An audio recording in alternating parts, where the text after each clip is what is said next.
बिस्मिल्लाहिर्रहमानिर्रहीम, अस्सलाम वालेकुम जी। मैं नजमुल हसन बाजवा हूं। नाज़रीन किराम, एक बार फिर से ये ऐवान रात 12 बजे तक खुला रहा।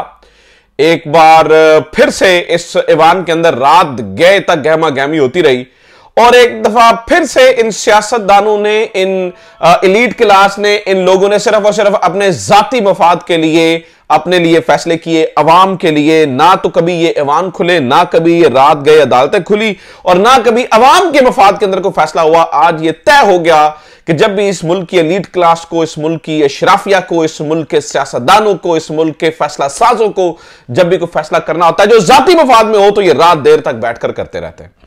खैर, जस्टिस याहिया अफरीदी का नाम चीफ जस्टिस याहिया अफरीदी के लिए नामजद कर दिया गया, यानी कि उन्हें चीफ जस्टिस बनाने के लिए नामजद कर दिया क्या है। और ये 12 रुकनी कमेटी थी जिसके अंदर पाकिस्तान तहरीक इंसाफ ने बायकॉट किया और पाकिस्तान तहरीक इंसाफ के बायकॉट करने के बाद ये 9 रुकनी कमेटी रहेगी, जिसमें कामरान मुर्तजा साहब एक और बाकी 3 पीपल्स पार्टी के, 4 पाकिस्तान मुस्लिम लीग नून के और 1 MKM का मेंबर था। इनमें से 8 वोट की जरूरत थी और जो पहले से तयशुदा था। और में ड्रामेबाजी, पखंडबाजी, पता नहीं 2-3 घंटों से अंदर क्या चल रहा है जी। इत्तेफाक राय करने की कोशिश की जा रही है और अंदर बैठ के यकीन करें ये खुशगपियां कर रहे होंगे। कौन केड़ी इत्तेफाक राय सब नु पता है पहले की होया, यानी कि आप अपना ज़हन बना के आए हुए थे, आपने इत्तेफाक राय करना था और इत्तेफाक राय करना था। 8 वोट डाले गए जस्टिस याहिया अफरीदी के हक के अंदर। पाकिस्तान पीपल्स पार्टी ने वोट दिए जस्टिस याहिया अफरीदी के हक में। और नाज़रीन किराम, इस पूरे मामले के अंदर सबसे पहले आपने ये याद रखना है, वो कहते हैं ना, तीर खा के देखा जो कमीगाह की तरफ अपने ही दोस्तों से मुलाकात हो गई। ठीक है, वो मसला ये है कि अपने ही लोगों ने जो है ना वो पीठ में छुरा खोपा है।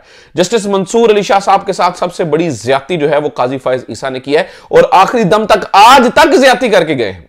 आज तक उनके लिखे हुए फैसले को जो है वो कहा कि यार वो तो कानूनी नहीं है, यानी कि अगर उसके आप नहीं मानते तो उसके ऊपर आपके तौहीन मजहब ही नहीं है। और फिर आज मान भी लिया, वो भी मैं पर्चा आपके सामने रखता हूं। लेकिन बहरहाल गवर्नमेंट की जानिब से जस्टिस याहिया अफरीदी को चीफ जस्टिस याहिया अफरीदी के लिए नामजद कर दिया गया है। अब सवाल यह बनता है कि क्या जस्टिस याहिया अफरीदी ही चीफ जस्टिस बनेंगे, क्योंकि इस वक्त $1 मिलियन क्वेश्चन यह है कि क्या नामजद तो कर दिया गया है जस्टिस याहिया अफरीदी को, लेकिन क्या justice Yahya Afridi chief justice of Pakistan बनने की हामी भरेंगे? क्या इन गवर्नमेंट के लोगों ने, क्या अपोजिशन के लोगों ने या इस पार्लिमानी कमेटी ने क्या फैसला किया? क्या जस्टिस याहिया से कॉन्सेंट ली कि वो चीफ जस्टिस बनना भी चाहते हैं या नहीं बनना चाहते हैं? लिहाजा नाज़रीन किराम, जो मैं आपको बता रहा हूं ना कि जस्टिस याहिया अफरीदी को नामजद तो कर दिया गया, लेकिन कहानी अभी यहां पे खत्म नहीं होती है, कहानी यहां से शुरू होती है। अब मैं आपको बताता हूं कि आगे होने क्या जा रहा है। आगे जरा बड़ा मजेदार माहौल बनने वाला है। सबसे पहली बात यह है कि देर आर हाई चांसेस के जस्टिस याहिया अफरीदी ना कर देंगे और जस्टिस याहिया अफरीदी जो है वो चीफ जस्टिस नहीं बनेंगे। उसकी बेशुमार वजूहात हैं। एक तो ये है कि वो अपने आप को कभी भी किसी कंट्रोवर्सी में नहीं डालते हैं और हमने पहले भी देखा है कि वो बहुत सारे मामलात के अंदर कंट्रोवर्सी से चुप करके कन लपेट के निकल गए हैं और उन्होंने अपने आप को कंट्रोवर्सीज में नहीं डाला है। इसमें भी वो अपने आप को कंट्रोवर्सी में नहीं डालेंगे और जराये के मुताबिक उनकी 7-8 साल की भी सर्विस पड़ी है। वो 3 साल चीफ जस्टिस बन के बाकी अपने 4-5 साल क्यों जाया करना चाहेंगे? और क्यों वो चाहेंगे कि वो एक ऐसे टाइम में जो है ना वो चीफ जस्टिस बने जब उन्हें जस्टिस डोगर की तरह याद रखा जाए? तो अगर वो आज ना करते हैं तो कल फिर उनके दोबारा से चीफ जस्टिस बनने के चांस तो है ना, जब ये रिटायर्ड होंगे। अब उसके बाद चीफ जस्टिस मंसूर अली शाह साहब की बारी आ सकती है, यानी कि अगर जस्टिस याहिया अफरीदी यहां पर इनकार कर देते हैं, जो कि मुमकिन तौर पर नजर आ रहा है, लग रहा है, अगर वो अंदर खाते मैनेज ना हो गए हुए, तो ये भी है कि जिन्होंने किया है, नामजद किया है, अगले साइयों ने कहा ही होगा ना कि ऐसा कोई गलबात की है, ऐसा कोई उन्होंने चाह चू पीती है तो तुम चुप करके इन्होंने ना लै दो। अगर वो मैनेज ना हुए हो, जो कि लगता है कि बड़े अपराइट जज हैं, ठीक है, थोड़े से ठंडे मट्ठे हैं, थोड़े हौसला नहीं है, इतने बहादुर नहीं है, लेकिन अपराइट जज हैं, करप्ट जज नहीं है, सही फैसला करने की कोशिश करते हैं, बस अपने आप को कंट्रोवर्सीज में नहीं डालते हैं, तो जस्टिस याहिया अफरीदी क्या इस पूरी सिचुएशन के अंदर वाकई चीफ जस्टिस बन सकते हैं? तो उसका जवाब है अभी तक की सूरत हाल के मुताबिक, राइट नाउ मैं आपको बताऊं तो नहीं। At the end of the day ये मामला जो है वो जस्टिस मंसूर अली शाह साहब को इन्हें कान इधर से पकड़े या उधर से पकड़े, इन्हें चीफ जस्टिस बनाना पड़ेगा लेकिन क्या ये मामला गवर्नमेंट ने नहीं सोचा होगा? अंदर खाते इन्होंने कोई ना कोई तो मेहनत की होगी ना, कोई ना कोई तो अंदर खाते इन्होंने कोई कहानी चलाई होगी, कोई ड्रामेबाजी की होगी, कुछ चीजें की होगी, किसी को मिलाया होगा, किसी के साथ चाय पी होगी, किसी को कहलवाया होगा, किसी और ने भी मेहनत की होगी।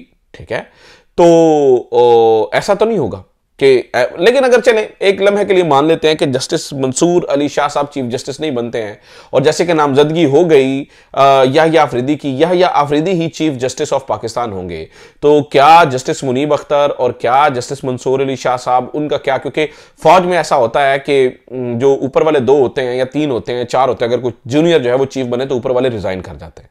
जुडिशरी में हमने अब ऐसा नहीं देखा, खास तौर पर हमने ये लाहौर हाईकोर्ट के अंदर देखा कि जब तीसरे नंबर पे, चौथे नंबर पे मौजूद जस्टिस आलिया, तीसरे नंबर पे मौजूद जस्टिस आलिया नीलम को चीफ जस्टिस बनाया गया तो ऊपर वाले 2 जजेस ने रिजाइन नहीं किया और वो प्रेसिडेंट एक सेट है। यहां पर नाज़रीन इकराम सुप्रीम कोर्ट के अंदर हमारी इत्तलात ये हैं कि जस्टिस मंसूर अली शाह साहब और बाकी जस्टिस मुनीब अख्तर साहब का ख्याल ये है कि हमें विद इन द सिस्टम रह के लड़ना चाहिए और सिस्टम के अंदर रहना चाहिए। देखिए, क्योंकि जस्टिस मंसूर अली शाह साहब के अभी 4 साल बाकी पड़े, ठीक है, कम से कम 3 साल तो कम से कम उनके बाकी पड़े हैं सर्विस के। इसी तरह से जस्टिस मुनीब के कम से कम 4 साल बाकी पड़े हैं सर्विस के। तो अगर आज से वो हाथ उठाकर साइडलाइन हो जाते हैं या हाथ उठा देते हैं और वो सिस्टम के अंदर रेजिस्ट नहीं करते हैं तो तारीख उनसे, उनका गिरबान पकड़ेगी, उनसे पूछेगी कि भाई जब आपके साथ जुल्म ज्यादती हो रहा था तो ये रोने धोने की बजाय आपने क्या रेजिस्ट किया, क्या आपने कोई ऐसा काम किया? तो मैं आपको बता दूं नाज़रीन इकराम, ये आज से टेस्ट इनिंग्स शुरू हो चुकी है, ये T20 मैच नहीं है। Justice Mansoor Ali Shah sahab will convert this innings to a test series, I am telling you. ये कोई T20 का मैच, ये कोई 6 ओवर्स वाला मैच नहीं होने जा रहा है। जस्टिस मंसूर अली शाह साहब को इनको रोज फेस करना पड़ेगा और ये चीजें ऐसी नहीं चलेंगी। पहली तो बात यह है कि मुझे लगता ही नहीं है कि जस्टिस याहिया अफरीदी जो है वो चीफ जस्टिस बनने के लिए आमादा हो। अगर हो भी जाते हैं तो उसका बैकअप भी तैयार है। जस्टिस मंसूर अली शाह साहब और जस्टिस मुनीब अख्तर साहब विल फाइट बैक, क्योंकि सीनियर प्यूनी जज तो फिर भी व्यू होंगे ना, ठीक है। अगर जस्टिस याहिया अफरीदी, नाज़रीन इकराम मिसाल लेते हैं, जस्टिस याहिया अफरीदी बन जाते हैं चीफ जस्टिस, ठीक है, तो उन्होंने प्रैक्टिस एंड प्रोसीजर एक्ट के तहत कमेटी बनानी है। कमेटी में एक तो सीनियर तरीन जज शामिल होगा जिसमें जनाब जस्टिस मंसूर अली शाह साहब होंगे। दूसरे जज को उन्होंने किसको शामिल करेंगे? तो justice Munib, justice Yahya Afridi justice Munib Akhtar को कैसे इग्नोर कर सकते हैं? जस्टिस अमीनुद्दीन खान और जस्टिस जमाल मंदोखेल को तो ऑब्वियसली शामिल नहीं किया जाएगा, क्योंकि अमीनुद्दीन खान को आप जो है और जमाल मंदोखेल को आपने आईनी बेंच में बिठाना है, तो उनको आप कैसे प्रैक्टिस एंड प्रोसीजर एक्ट में वो कमेटी में शामिल करेंगे? मोस्ट प्रोबेबली जस्टिस अतर मिनल्ला साहब को बिठाया जा सकता है। तो at the end of the day फैसला तो फिर प्रैक्टिस एंड प्रोसीजर एक्ट की कमेटी के अंदर होने हैं। तो जस्टिस याहिया अफरीदी क्या जो बाकियों का प्रेशर बर्दाश्त नहीं कर सकते, अपने करीबी दोस्तों का प्रेशर बर्दाश्त कर सकेंगे? क्या वो इस तरह से रेजिस्ट कर सकेंगे? क्या वो इस तरह से लड़ाई लड़ सकेंगे जस्टिस मंसूर अली शाह? क्योंकि जब तक वो चीफ जस्टिस रहेंगे अगले 3 साल तक, इतने जस्टिस मंसूर अली शाह साहब का भी नौकरी का टाइम उधर ही है, तब तक वो भी रिटायर्ड नहीं हो रहे हैं, यानी कि हिक पे मूंग दलने के लिए तैयार बैठे हैं। तो चीजें इतनी आसान नहीं है, इतनी आसान नहीं है। बाकी जहां तक आज कमेटी की बात है, बड़ी चाल चली गई, पीटीआई को साथ मिलाने की कोशिश की गई ताकि एक मुतफिका सोच जा सके, लेकिन पीटीआई ने बहुत जबरदस्त तरीके से उसको बैकआउट का ऐलान किया, क्योंकि उन्हें अंदाजा था पहले से क्या होने वाला है। वो इसके ऊपर मोहरे तस्दीक साबित नहीं कर सकते थे। इसलिए आज देखे ना, 8 लोगों ने वोट दे डाला, पीपल्स पार्टी और नून लीग दोनों ने वोट दे डाला जस्टिस याहिया अफरीदी को। तो पीछे कड़ी गल कड़ी रह जाती है, पीछे कौन सी बात रह जाती है? पीछे तो पहले से तय कि सारा कुछ जेल बना के आए थे और एमकेएम भी इनके साथ मिली हुई थी। तो ये पूरी एक ड्रामेबाजी हुई है, अंदर बैठ के ये मूंगफलियां खाते रहे और बाहर आवाम को कहानी सुनाते रहे कि शायद अंदर पता नहीं की हो रहा है, पता नहीं केड़ा असदहा केड़ा सप काट रहे हैं अंदर। कोई भी नहीं हो रहा था, कुछ भी नहीं हो रहा था, ड्रामेबाजी हो रही थी। अब मैं आपको ये बात बता दूं नाज़रीन इकराम, बात सिर्फ यहां तक महदूद नहीं है, तैयारी बड़ी लंबी चौड़ी की गई है। आज मैंने आपको बताया ना, जस्टिस काजी फायज ईसा साहब ने एक इख्तलाफी नोट लिखा है, उसमें उन्होंने बहुत बड़ी बड़ी गलतियां की हैं, भंड मार दी हैं। बंदा इंसान ओवर कॉन्फिडेंट होकर ना बहुत कुछ कर देता है, पैनिक होकर और ओवर कॉन्फिडेंट होकर बहुत बहुत कुछ कर देता है, ठीक है। तो सुनिए जरा क्या क्या उन्होंने कहा। उन्होंने कहा जी बड़ा तजाद, ये हमारे दोस्त साकिब बशीर ने लिखा है और मैं फिर आपके सामने वो फैसला पढ़ता भी हूं। बड़ा तजाद, आखिरकार चीफ जस्टिस काजी फायज ईसा ने मखसूस नशिस्तों के इख्तलाफी फैसले में खुद ही तस्लीम कर लिया कि उनको मुमकिना आईनी तरामीम का आज से 5 माह पहले मालूम था और वो ये भी मालूम था कि वो इसके बेनिफिशियरी हो सकते हैं। इस हवाले से उन्होंने लिखा, उन्होंने जून में प्रैक्टिस एंड प्रोसीजर कमेटी में तजवीज़ दी थी कि आईनी तरामीम की सूरत में हम में से कोई बेनिफिशरी या मुतासर हो सकता है, इसलिए हमें चीफ जस्टिस और 5 जजेस जो मुस्तकबिल के चीफ जस्टिस हो सकते हैं मखसूस नशिस्तों की अपील के बेंच का हिस्सा नहीं होना चाहिए।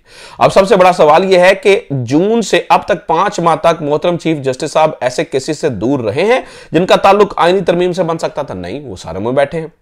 इसका जवाब है ऐसा बिल्कुल भी नहीं हुआ। दूसरे साथी जजेस को टारगेट पर लिए चीफ जस्टिस ने पंजाब इलेक्शन ट्रिब्यूनल के केसेस में एमएनएस के केसेस सुने, हुकूमत के हक में फैसले आए, हुकूमत के नंबर बढ़े। क्या ये मफादात का टकराव नहीं था? फिर सबसे बड़ा 63A का केस सुना और हुकूमत के लिए रास्ता खोला गया। क्या ये मफादात का टकराव नहीं था? ऑब्वियसली था। बल्कि मैं काजी फाइज ईसा साहब की वो सत्र है ना, एग्जैक्टली आपके सामने पढ़ना चाहता हूं।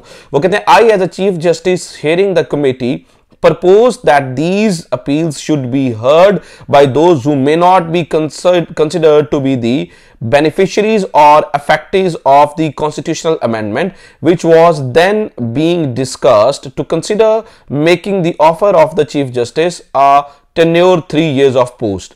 The potential beneficiaries and effectees would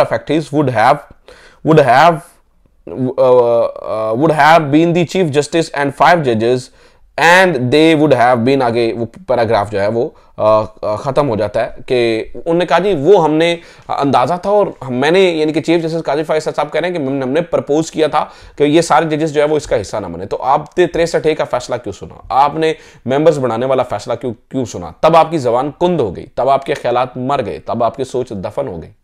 मतलब आप क्या करने की कोशिश कर रहे थे?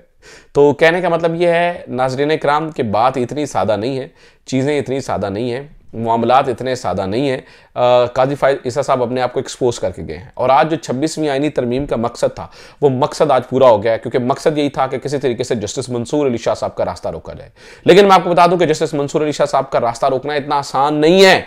वो हमारे पंजाबी में मिसाल है कि हिक पे मोंग दलना, यानी कि वो सीने पे चढ़कर जो है ना वो आपके मोंग दलेंगे। ऐसे नहीं होगा कि वो आपको आसानी से जाने दे।